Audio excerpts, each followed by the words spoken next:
I'm going to show you now how to sew this together, and I will tell you that I went a little extra and I went down to my machine and I added some little stripes on him, and I did different stitches.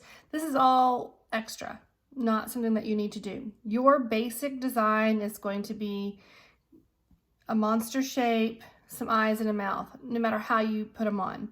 Hand sewing them, we're not gluing, so we don't glue anything. Hand sewing or adding, you know, a mix and match between that and some machine sewing. So I went downstairs to the machine and I just added some stitches here on my stripes because I thought that would be fun. And I add them on the back too. I just need to trim off some of the hairy hairs that you see. That's what I call those. And then I added a little heart. Now I'm going to add a little more to this little monster just because I'm having fun making him. And just like you will do when you're making it, if you decide to do this, you will have fun and you will create some fun things with it that maybe you hadn't planned on. So as I go along, I find some things I want to do with it.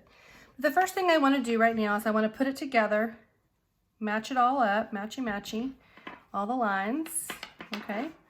And then I'm going to pin it. We need to pin it. I'm going to go ahead and pin it right through its little head so that it's pinned on both sides.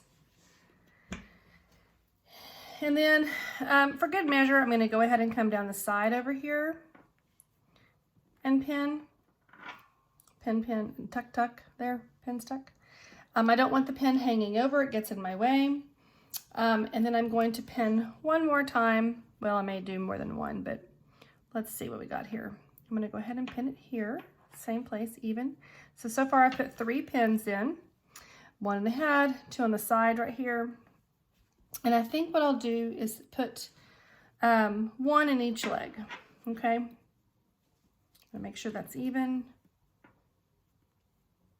1 in each leg.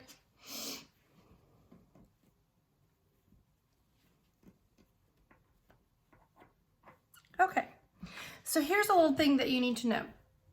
The more things that you have hanging off of it, like legs and arms and a neck, that opens itself up for your little stuffed creature to have stuffing coming out the sides once you've stuffed him. So in those instances, like these little corners right here, we want to make sure that we don't cross over the corners, that we actually go into the corner when we're doing that. That's just a side note, remember that, okay? I'm going to go ahead and use this embroidery thread because I'm having fun with it. I think it looks really pretty, and I'm going to teach you a new stitch.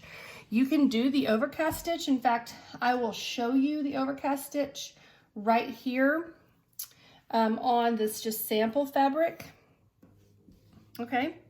I don't have this in a knot. Let me put it in a knot real fast.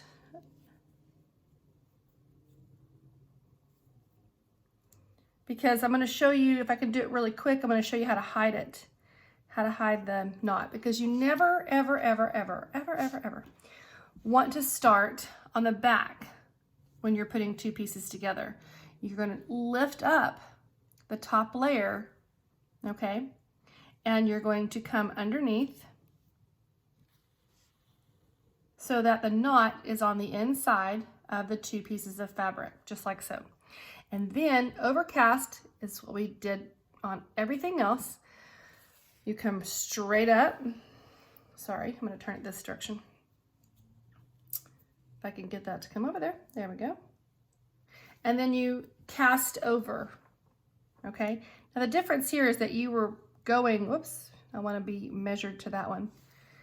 You actually are going clockwise, and when you were doing your sewing papers, you were going, that didn't work out right.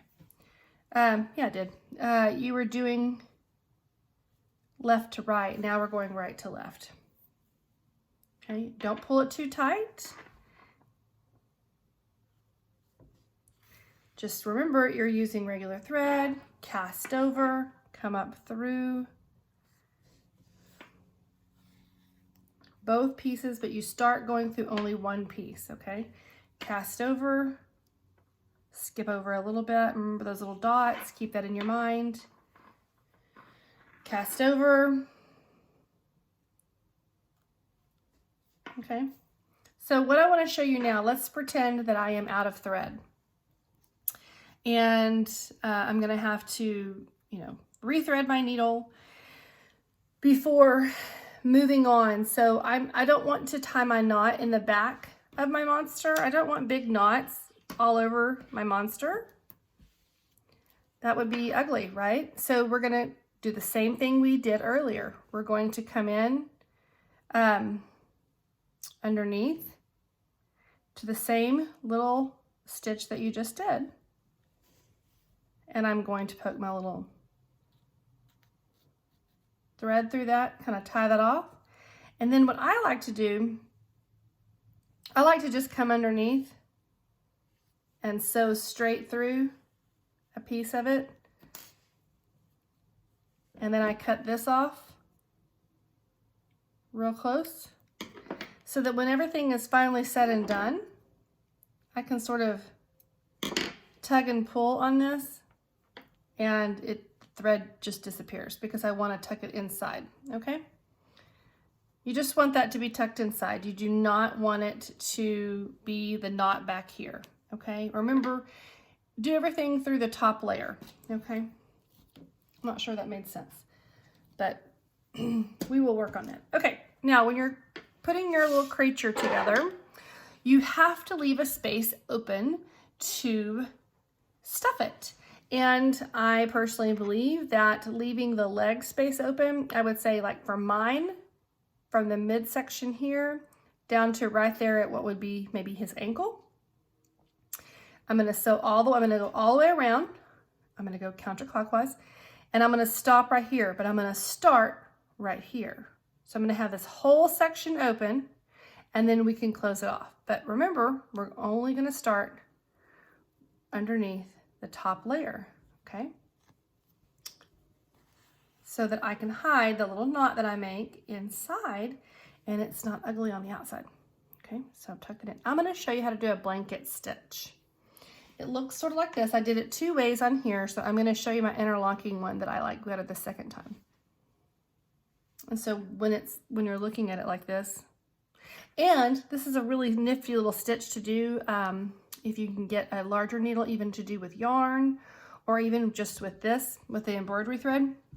And if you buy some fleece about the size that you want the blanket to be, you could just finish out the edges with this stitch that I'm giving you right now. Okay, so now I'm going to go over and I'm going to come right back up the same hole that I went in.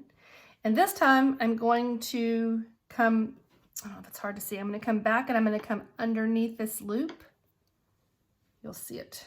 See how it is sliding in between there, and I have to be careful that I don't create knots. It's moving around on me a little bit.